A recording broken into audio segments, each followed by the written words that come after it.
Guys, gals, and be pals. Apparently there are people in chat. I've never seen these guys before. I don't know who they are. Alright. Let's see. I can't believe these random people just interrupted my nice Sunday substream. How terrible is that? Let me know if the volume is okay. I would like to keep the Lighthouse vibe going. Actually, yeah, I'll show this to you guys because this is cool. It came from Bandcamp. Yeah, there's this artist who literally took field recordings of this place called Nobska, which I'm pretty sure, yeah, is in Massachusetts. So this is like Pirate Cove, like New England, like concentrated sound. And these are a bunch of field recordings of just the Bay area or whatever it is, and you got the constant foghorn and whatever. And I found this because I was previously acquainted with this album called Nobska Remixes, which is where, here, I'll put links in chat. Hello everyone, by the way. It's good to see you. I don't think I specifically said hi. Hello. I love you. So Nobska Remixes was like a challenge that Mr./Mrs. Scootopus put out to all these different artists, and they're like, take the field recordings that I made on this album, just the field recordings, and find ways to remix them. No other like sound needed. You have to use your own like skills and whatever, and to make some cool sounding stuff. And we'll hear some of those in a little bit. So that's how I was acquainted with this, and it's pretty cool, especially for all of you sub fans, which I'm pretty sure a couple of you might like Lighthouse ambient. So yeah, okay. Let's do Animate. Now, I feel like I don't I'm definitely not an expert on this. I've used this for like 2 school projects so far, and that's it. But the man himself wants a demo or something, so I'm gonna give him a demo or something. Yeah.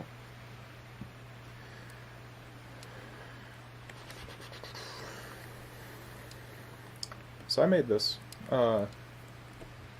which some of you might have seen recently if you're in the Discord or on the pastel social medias, mainly the forum. I was under the impression that Adobe Animate came from Adobe Flash. I think in one of Matt's most recent streams, I was really like scrutinizing his setup, and really looking at it and stuff like that. And I noticed that there's this timeline here, which I'm pretty sure is like basically the same thing as like the timeline that you would see in Flash. Like it has all of the same elements to it. I don't know why I can't move the playhead right now. I don't know. So basically, yeah, you have your timeline here, and you got your layers. Got your layers. These layers are not, there's nothing special attached to them. I basically just drew in them for this until it started to slow down, and then I switched to a new layer, and I was like, yeah, that's fine. But yeah, like as far as I know, and I don't have my tablet set up right now, but I feel like the workflow is like pretty much like the same. Like I did this because I knew, like I had the idea a couple of months ago actually, that I wanted to make a Daymare Town fan art based off of this one picture that I took by this lake where I live, which is of this giant just burned out, like this is probably what, 5 feet tall, this cement thing right here. Something like that. This is an old boat mechanism because we're on the side of a lake. And I was like, yeah, you know, if I blow that up, that could be like a cool basis for what I was doing. So, yeah, and look at that. You got a giant buoy back there. And this is right by a railroad track, too, which is pretty cool. Yeah. Getting a little off topic. It's fine. But yeah, I don't know, like... I feel like I just like need to open it up and like show it to you, Matt, to show you that's like, yeah, I feel like it's basically more or less built out of the same thing. I can try to open up an actual project that I did to show you some more of the intricacies. So we're not stuck on just like one frame without any like animations or whatever. Yeah, here we go. Yeah, this is a project. So, let's see.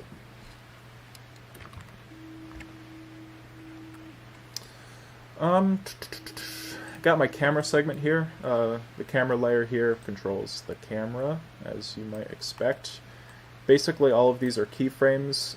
The purple parts with the arrows are where you can... It's called tweening. It basically means just like insert like a move-in animation as you would do in After Effects or whatever. Just like the one position and the other position. So right here we have a camera shift. There's no animation here. It's just a different cut. It zooms in on the scene a little bit. Here's an actual, like if you focus on this right here, this is where you can actually see like the camera moves across that entire time span.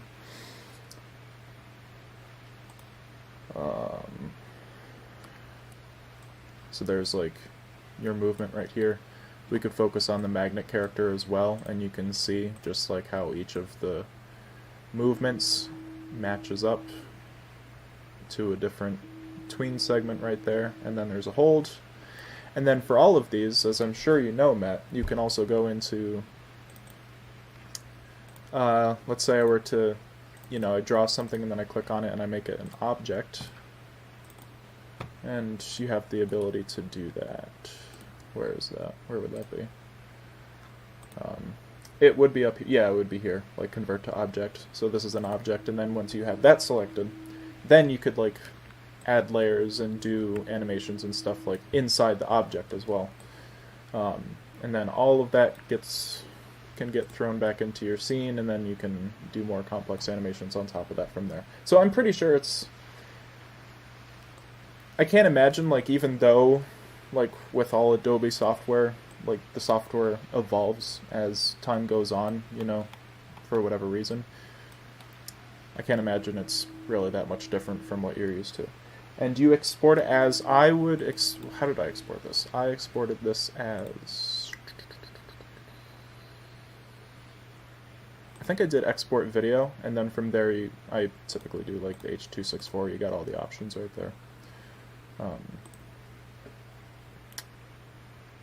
Yeah.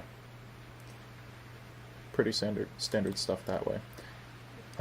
You can also import reference footage in as well. If I go to my library, we got the mock-up sketch that I had, and that's hidden here somewhere. Or yeah, there's a couple of references that I have. It's a little hard to move it around like once it's in.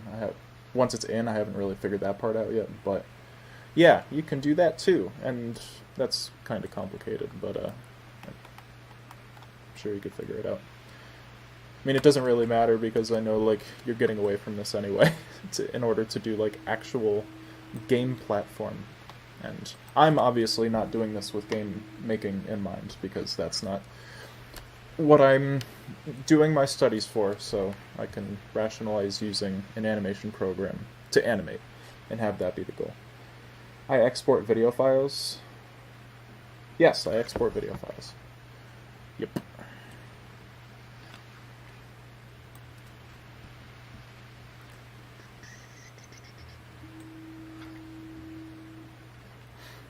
So here I have a keyframe reliant sort of object, where its motion is sort of dictated by like the tweening as I described earlier. And then the second object, or the second character that I have in my screen. This is all, and there's probably a better way to sort of like structure this and categorize everything. This is all like hand-drawn every frame straight ahead more or less with a reference, and you can see how much differently that looks on the timeline, because this is literally like I drew like all of these frames. And I guess I'm speaking more to a general audience now. Yeah, so you got this blob looking thing, and then you just like constantly like retrace over it every single time. as long as you need to until the camera goes somewhere else.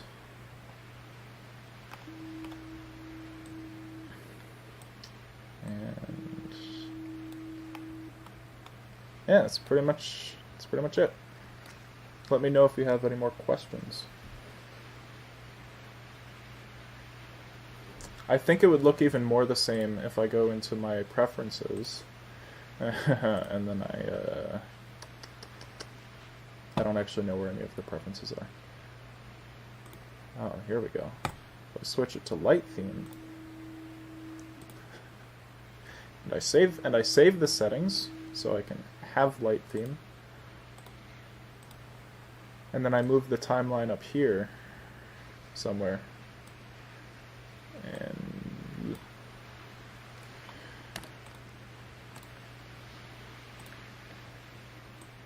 now that all of your eyes are burning. Oh, I forgot to close this project. Okay, cool. Now it looks a little more like your Flash workspace, I think, right? This is a little more, I feel like from what I remember from your streams, this is a little more kind of your style. You know, where we got the things. You got your nice little dots up here. I always wondered for the longest time, like, what exactly each of those dots meant. You know what? I'm gonna pull up one of your streams.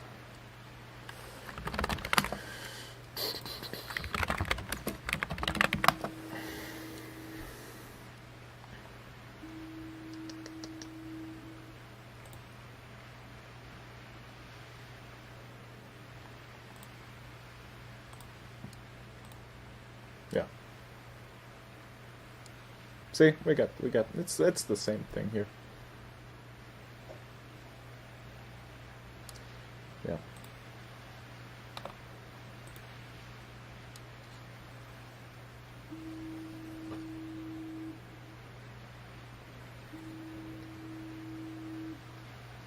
Vietnam flashbacks. You were literally working in this like a week ago. But yeah, I got you. Okay, I hate this, so I'm going to put everything back, please.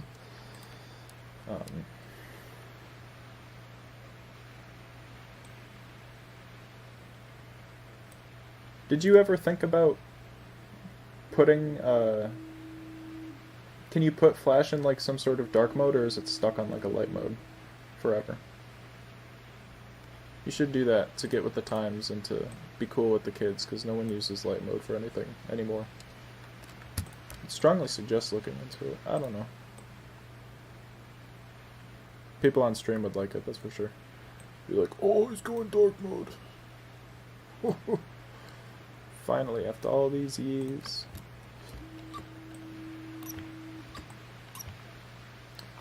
Yeah, also figuring out how to draw with a tablet was like painful for the first week, and then it only takes like a good 5 or 6 hours of straight crunch to work on an assignment to figure out how to use it and become comfortable with it fairly quickly. So yeah, so that's where I am now.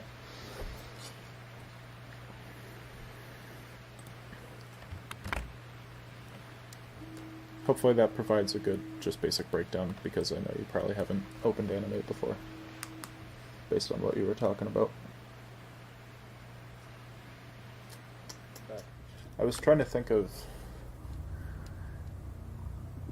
whether or not I wanted to make like a... There's always like kind of a pull every so often, like every half year or so, like every 6 months or so, to make some sort of like update video for the stuff that Mateusz is working on, so I could be like a sort of like a Valve News Network sort of thing, because that's kind of like what I used to do with this channel, and it seems that people appreciated when I made like a sort of like comprehensive update video on what was going on. But I'm not sure I feel like doing that.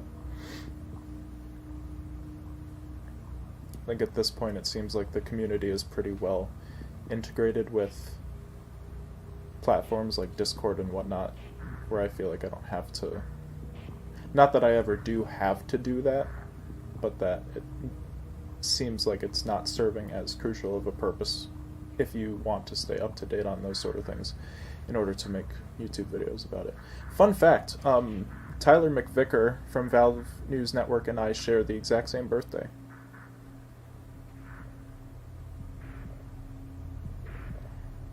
That would be February 7th, 1997. Don't know how useful that is to anyone, but it is a fact.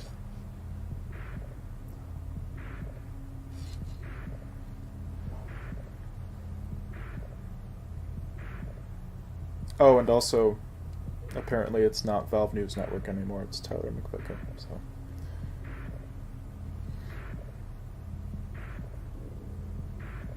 The microphone seems to be picking up the airplane interior noise of my computer. I haven't had time to set up a microphone with the computer yet, so I'll have to find a way to probably do some noise suppression if I'm going to be more serious about this in the future. I'm hopping on voice as long as I have interesting characters in my YouTube chat.